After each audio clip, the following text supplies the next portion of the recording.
성부와 성자와 성령의 이름으로 아멘. 예수님과 어머니 하나 되신 성심을 통해 아버지 뜻 안에서 기도드립니다. 사랑하는 하느님 아버지, 저희가 듣겠습니다. 말씀하여 주옵소서. 또한 이 나라에 아버지 뜻 진리에 근거한 강력한 정의의 정신으로 무장된 많은 영혼들을 일으켜 세워 주시옵소서.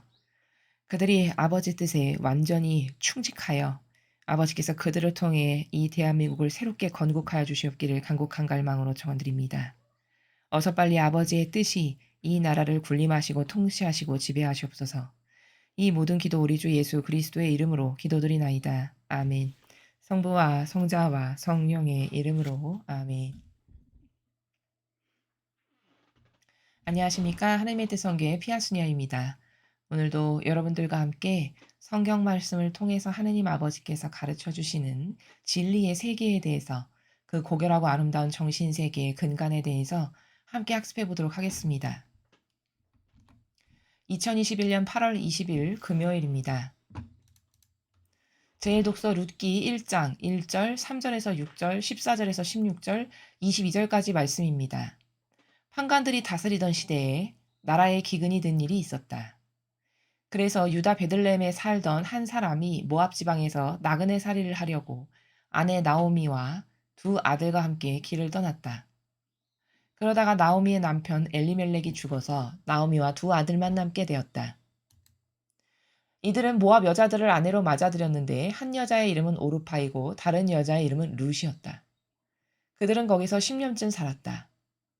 그러다가 두 사람도 죽었다. 그래서 나오미는 두 자식과 남편을 여인 채 혼자 남게 되었다. 나오미는 며느리들과 함께 모압 지방을 떠나 돌아가기로 하였다. 주님께서 주님 백성을 돌보시어 그들에게 양식을 베푸셨다는 소식을 모압 지방에서 들었기 때문이다. 오르파는 시어머니에게 작별을 고하며 입맞추었다. 그러나 룻은 시어머니에게 바싹 달라붙었다. 나오미가 말하였다. 보아라, 네 동서는 제 결애와 신들에게로 돌아갔다. 너도 네 동서를 따라 돌아가거라. 그러자 룻이 말하였다. 어머님을 두고 돌아가라고 저를 다그치지 마십시오. 어머님 가시는 곳으로 저도 가고 어머님 머무시는 곳에 저도 머물렵니다. 어머님의 결애가 저의 결애요. 어머님의 하느님이 제 하느님이십니다. 이렇게 하여 나오미는 모압 출신 며느리 룻과 함께 모압 지방에서 돌아왔다. 그들이 베들레헴에 도착한 것은 보리 수확이 시작될 무렵이었다. 주님의 말씀입니다. 하느님 감사합니다. 오늘부터 이제 룻기를 여러분이 지금 배우시게 되셨는데요. 여기 보면은 그 나옴이라는 시어머니가 등장하고요. 그리고 그 나오미에게는 두 명의 며느리가 있죠. 하나는 룻이고 또 한 명의 이름은 오르파입니다. 룻과 오르파 이렇게 두 며느리가 있었고 나오미라는 시어머니가 있었고 남편이 먼저 돌아가셨고 그리고 이제 아들 둘과 며느리들과 살았었는데 아들 둘이 또 이제 먼저 죽어서 결국은 이제 홀로 된 거죠. 이 시어머니가. 그리고 이제 며느리 둘과 함께 살게 된 이런 처지에 처하게 된 거죠. 근데 오늘 우리가 여기서 볼 수 있는 것은 이 룻이라는 여인이 참 얼마나 아름다운가라는 것을 볼 수 있습니다. 지금 남편도 죽었고 사실 오르파처럼 자신의 나라로 돌아가도 크게 누가 뭐라고 할 사람이 있지는 않죠. 현재 상황이. 남편도 죽었고 뭐 이제 아무도 없으니까요. 물론 시어머니가 계시긴 하지만. 근데 룻은 이 반향하는 것을 보면 달라요. 그러니까 정신의 결이, 마음의 결이, 어떤 정서의 결이 참 아름답고 향기롭죠. 마치 성모님을 닮은 어떤 향기를 보는 듯합니다. 그러니까 여성성이다. 우리가 정말 아름다운 여인이야. 정말 닮고 싶다. 정말 누구에게서도 사랑받을 수밖에 없는 향기가 난다라고 하는 아름다운 여성성의 모범은 온전히 성모님에게 다 담겨 있거든요. 성모님이 가지고 계신 속성에. 근데 룻이 그런 성모님의 속성을 좀 닮았어요. 오늘 이 룻이라는 여인을 보니까. 이 여성의 진가라는 것은 이렇게 성모님처럼 아름다운 여성성을 지녀서 그 여성성으로부터 남들이 감탄할 만한 어떤 마음 씀씀이나 행동을 할 때 그것을 볼 때 '아 정말 아름다운 여인이다.' 그런 여인은 파파 할머니가 돼도 아름답습니다. 오히려 늙어서 더 이 연륜이 묻어난달까요? 그러한 것이 깊어지면 깊어질수록 더 그윽하고 더 향기로워요. 그런 정신을 갖춘 상태에서 나이가 들게 되면. 바로 룻이 그런 속성을 가지고 있음을 오늘 우리가 발견하게 되죠. 성모님을 닮은. 어떤 속성을 발견할 수 있냐? 인격이 달라요, 오르파하고. 비록 자신이 집으로 돌아가도 뭐라가 할 사람 없을 만큼 그런 상황에 처해 있지만 한 번 인연을 맺어서 나의 시어머니라고 모셨던 그 어머니를 홀로 두고 떠나가는, 나만 잘 살아보겠다고 가는 이런 마음의 나라가 없죠. 한 번 어머니로 모셨다. 그러면 그 절대성을 죽는 날까지 나는 유일성으로 순종하고 하나 되겠습니다라고 하는 그 정신의 나라가 보이죠. 이 룻에게. 그게 바로 아름답고 훌륭한 인격이라는 겁니다. 여성성이라는 것은 아름다운 여성이라는 것은 이런 속성에서 진가가 드러난다라는 사실이죠. 우리가 성모님을 왜 그렇게 사랑하고 공경하고 존경할까요? 어머니가 가지고 계신 많은 그 여성성의 아름다운 속성이 정말 고결하거든요. 세상의 모든 사람이 거의 대다수의 사람이 다 자기 이득되는 길로 따라가고 그것만을 선택하고 그것을 위해서 눈에 불을 켜고 혈안이 되는데 그것으로부터 완전히 고요한 그러한 자신의 이익으로부터 완전히 배제된 그래서 오히려 나는 그 이익에는 관심도 없고 오히려 가련한 내 자녀들을 위해서 내가 쏟아놓을 것이 있다면 더 쏟아놓으면 그게 나의 기쁨이라고 여기시는 이것이 존경받을 만하고 이런 속성이 아름다운 거고 이런 것이 여성성의 진가는 바로 요런 아름다운 속성들을 통해서 우리가 확인할 수 있고 발견할 수 있는 거다라는 것이거든요.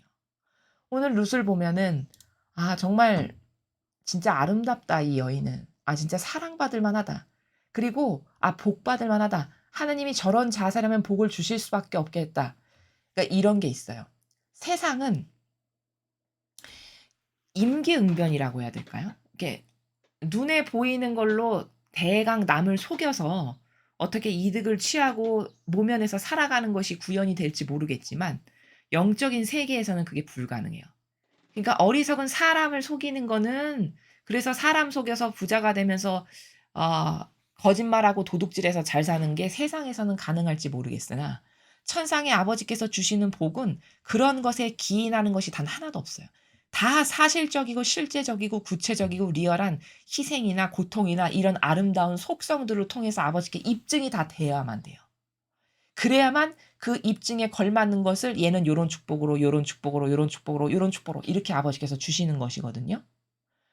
그래서 뭔가 대충 대강 남 속여서 그냥 이렇게 눈 가리고 아웅식으로 그런 것은 세상에서나 가능하신 것이지 이렇게 하느님께서 어떤 영혼을 저 영혼은 내가 이것을 주기에 진짜 합당하다 해서 선택하셔서 무엇을 부으실 때는 어떤 축복이나 은총을 부으실 때는 이렇게 룻과 같이 아주 두드러지게 보여지는 실제적 열매, 행동 이런 것들이 있어야 된다는 거예요. 우리는 축복받는 건 굉장히 좋아하는데 어떻게 하면 축복받을 수 있는 그릇을 내가 만드는가에 대해서는 잘 몰라요. 영적인 것을 배울 때 도전을 하고 훈련을 할 때 이런 이야기를 하세요. 하느님께서 주시지 않으면 안 될 나라에 네가 먼저 가라. 이런 훈련을 합니다. 이게 무슨 말이냐? 하느님께서 쟤한테는 진짜 이것을 진짜 좀 쏟아 부어주고 싶다. 축복해주고 싶다. 라고 하셔가지고 이 은총을 쟤한테 좀 줘야지. 라고 할 수밖에 없는 나라.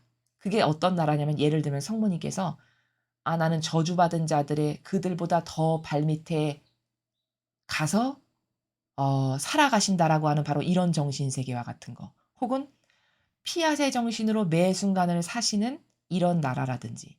이런 것은 너무 아름답고 고결해서 진짜 은총을 주지 않고는 아버지께서 못 배기실 나라에 스스로 어머니께서 가서 사시는 이런 거거든요. 이 영적인 축복과 은총이라는 것도 하느님께서 주지 않으면 안 될 나라에 가 있어야 된다. 그것도 자발적 자유의지로. 그게 왜 아름답고 고결한지를 깨달아서. 바로 오늘 루카 같은 여인이 그런 여인이라는 거예요. 진짜 축복을 주고 싶죠. 우리가 봐도. 진짜 훌륭하다. 저런 정신으로 시어머니를 저렇게 꿋꿋하게 모시고 산다면 저런 사람은 은총을 줘도 아깝지가 않지. 복 받아도 진짜 합당하지. 이런 생각이 우리가 생각해도 들잖아요. 아니나 다를까. 이제 이 뒤에 읽어보시면 이 룻이 이런 훌륭한 인품과 이런 아름다운 유일성의 품성 때문에 이제 부자 그 사촌인가? 아무튼 그 분을 만나게 돼서 앞으로 룻 때문에 잘 살게 되는 이런 이야기가 이 뒤에 펼쳐집니다. 내일 독서에 나올지 모르겠는데요. 바로 그게 뭐냐? 하느님께서 어떤 것을 예쁘게 보시는지, 어떤 것을 옳다 하시는지, 어떤 것을 좋아하시는지를 잘 캐치해야 돼요, 우리는. 그래서 그러한 아름다운 속성을 저에게도 좀 아버지 은총으로 주세요. 저도 오늘 이렇게 룻과 같은 아름다운 유일성의 그 정신, 그런 인격, 그런 성품, 그런 성품과 인격과 유일성의 아름다움이 저의 것이 될 수 있도록 아버지 축복해 주세요. 이것이 정말 아름답다고 여러분이 느끼셨다면. 이렇게 해서 아버지께로부터 그 은총을 받아서 그 정신으로 살 때 우리도 룻에게 주신 것 같은 그러한 은총과 축복을 받을 수 있고 또 내가 생각하도 이런 인격이 되면 마음에 들잖아요, 내 자신이. 그쵸? 먼저는 내 자신이 만족스러워져요. 이런 영적인 도전을 하다 보면 점점 인간적인 것을 버리고 육적인 것에서 무관심해지고 그리고 고결하고 아름다운 정신의 어머니나 예수님을 닮는 과정을 내가 자꾸 밟아갈 때 그래서 내가 1년 전, 2년 전하고는 내가 많이 달라졌다는 걸 내가 이렇게 뒤돌아봤을 때 느껴졌을 때 그때 스스로도 만족스럽기 때문에 이 영적 도전을 하면서 기쁘고 행복한 거거든요. 그러니까 여러분들도 과연 여러분은 여러분 스스로가 어떤 인격이 되는 게 만족스러운지, 어떤 인품으로 살아가는 게 여러분 스스로도 자랑스럽고 뿌듯하고 하느님 보시기에도 좋은 그런 품성과 인격은 어떤 것인지를 이런 독서나 복음을 통해서 아버지께서 가르쳐 주실 때 마음에 드는 속성이 딱 나타났다. 그럼 얼른 그걸 캐치해서 아버지 저도 이 속성이 갖고 싶어요. 이 속성을 저에게도 선물로 주십시오. 이런 기도를 바쳐드릴 줄 아는 것이 그 하느님과의 긴밀한 영성의 관계의 토대와 넓이를 깊게 하고 넓게 하는 거다. 라는 것을 추가로 여러분에게 말씀드립니다. 자, 계속해서 오늘 주신 복음 말씀 함께 보시겠습니다. 마테오복음 22장 34절에서 40절까지 말씀입니다. 주님 영광 받으소서. 그때 예수님께서 사두가이들의 말문을 막아버리셨다는 소식을 듣고 바리사이들이 한데 모였다. 그들 가운데 율법교사 한 사람이 예수님을 시험하려고 물었다. 스승님, 율법에서 가장 큰 계명은 무엇입니까? 예수님께서 그에게 말씀하셨다. 네 마음을 다하고 네 목숨을 다하고 네 정신을 다하여 주 너의 하느님을 사랑해야 한다. 이것이 가장 크고 첫째 가는 계명이다. 둘째도 이와 같다. 내 이웃을 너 자신처럼 사랑해야 한다는 것이다. 온 율법과 예언서의 정신이 이 두 계명에 달려 있다. 주님의 말씀입니다. 그리스도님 찬미합니다. 우리가 배운 바대로 예수님께서는 지금 가장 중요한 것이 무엇이냐고 율법에서 가장 큰 계명이 무엇이냐고 물어보는 이 바리사이에게 어떻게 답변하시죠? 첫 번째는 하느님을 너의 전부로 사랑하는 것. 두 번째는 네 이웃을 너 자신처럼 사랑하는 것. 이 두 가지로 요약해서 오늘 예수님도 말씀하시죠. 우리가 매일 배웠던 것처럼. 그러니까 예수님의 이 모든 계명은 사랑인데 결국 요약 정리하면 그 사랑이 세상에서 말하는 인간적인 병든 기호적 정서적 사랑이 아니라 내가 좋아지기 위해서 교묘하게 남을 이용하는 그래서 단물 다 빠지면 버리는 이런 역겹고 병든 내가 좋아지는 것을 굳이 사랑이라는 이름을 붙여서 어 좀 적나라하게 말하면 사기치는 거죠. 그죠? 남에게서 좋은 것을 뽑아내고 쓸모없으면 버리는 거니까 그게 사기죠. 세상은 이런 것을 사랑이라고 하죠. 근데 이 고결하신 정신세계의 주인이신 아버지와 예수님께서는 사랑이라는 건 너를 다 내놔야 된다. 너의 전부로. 이렇게 말씀하세요. 그냥 조금 내놓는 것도 아니고 너를 전부로. 머리끝부터 발끝까지 다, 싹 다, 내적이고 외적인 거 싹 다. 그게 네가 나를 사랑하는 척도를 잴 수 있는 가늠이다. 네가 손가락만 내놨는지, 네가 팔을 한쪽 내놨는지, 아니면 상반신 내놨는지, 아니면 전체 내놨는지. 이거는 지금 제가 비유를 육으로 들어서 그런 것이지 본질적으로 비유를 여러분이 이해하시기 편하시라고 육에다가 빗대서 그냥 말씀을 드린 것뿐입니다. 예를 들자면 그런 식으로 그렇게 내놓는 것도 하나 되는 것도 퍼센티지가 사람마다 다 다르잖아요. 그렇죠? 1%로 하나 될 수도 있고 5%로 하나 될 수도 있고 50%로 될 수도 있고 100%로 하나 될 수도 있고 10,000%로 하나 될 수도 있습니다. 아예 용해돼서 안 보일 수도 있고요. 그럼 이렇게 천차만별인 사랑의 종류가 각각의 영혼마다 사람마다 다 다르다라는 거예요. 나는 그거를 보고 그거를 확인해서 네가 나를 얼마큼 사랑하는지를 거기서 가늠할 수 있고 다 잴 수 있다. 무게를 달 수 있다. 사실은 이런 나라거든요. 그게 세상이 말하는 기호적이고 육적이고 병든 사랑하고는 이 나라는 완전히 다른. 사랑한다면 너를 희생으로 내놓는. 근데 사랑의 순도가 너를 얼마큼 내놓느냐에 따라 다 무게가 재어지고 달아지는. 그렇죠. 이게 너무 정확한 겁니다. 세상도 남녀가 연애를 할 때도 보면은 진짜 그립고 많이 사랑하면 하루에도 수십 번씩 생각나고 수십 번씩 통화하죠. 그건 뭘까요? 그만큼 많이 생각하고 떠올리고 인식한다는 거죠. 그 정도로 사랑한다라는 것의 하나의 표징이잖아요. 그런 행동들이. 마찬가지로 하느님을 진짜 사랑하고 예수님과 어머니를 사랑한다면 그러한 행동이 자연스럽게 나올 수밖에 없다는 것이죠. 그러한 반향이. 그 반향은 빼도 박도 못할 증거물이라는 거예요. 이 지상에서도 많이 사랑하면 자꾸 전화하고 보고 싶고 달려가고 이런 것처럼 똑같이. 그게 입증 증거인 것처럼. 그럴 때 역겨운 네 뜻을 가지고 다가가는 것이 아니라 이것은 완전히 배제하고 다 버리고 하느님의 정신에 제 것을 저의 인성적인 것, 인간적인 것 다 용해돼서 맡겨드리고 온전히 하나 되겠습니다.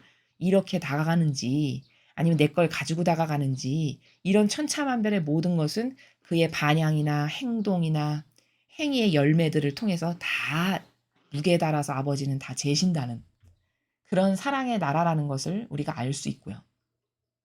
그리고 여기서 하나 또 볼 수 있는 건 여기 보시면 지금 이 질문을 누가 하냐면 바리사이들이 한데 모였는데 그중에 율법교사 한 사람이 있었어요. 근데 그 사람이 목적이 뭐냐면 궁금해서 물어보는 게 아니라 예수님을 시험하려고 물어보셨다라는 거예요. 시험하려고. 자, 그러면 시험하려고 물어봤다라고 하는 이 의지를 예수님이 모르셨을까요? 당연히 아셨겠죠. 그쵸? 마음의 그림자를 아시니까. 또한 시험하려고 다가와서 물었다는 것 자체가 모독입니까? 아닙니까? 모독입니다.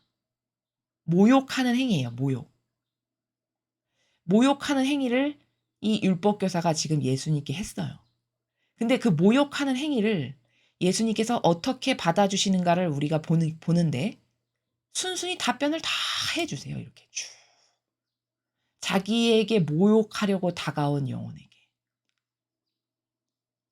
그러면 이거는 어떤 정신세계일까? 저렇게 수치, 치욕, 모욕을 예수님은 평상시에도 이렇게 받으셨다라는 걸 알 수 있고요. 그리고 이런 치욕과 수치와 모욕에 대해서 그냥 거룩한 무관심의 나라에서 탓하지 않고 답변하실 수 있는 것을 그냥 해주시더라는 거.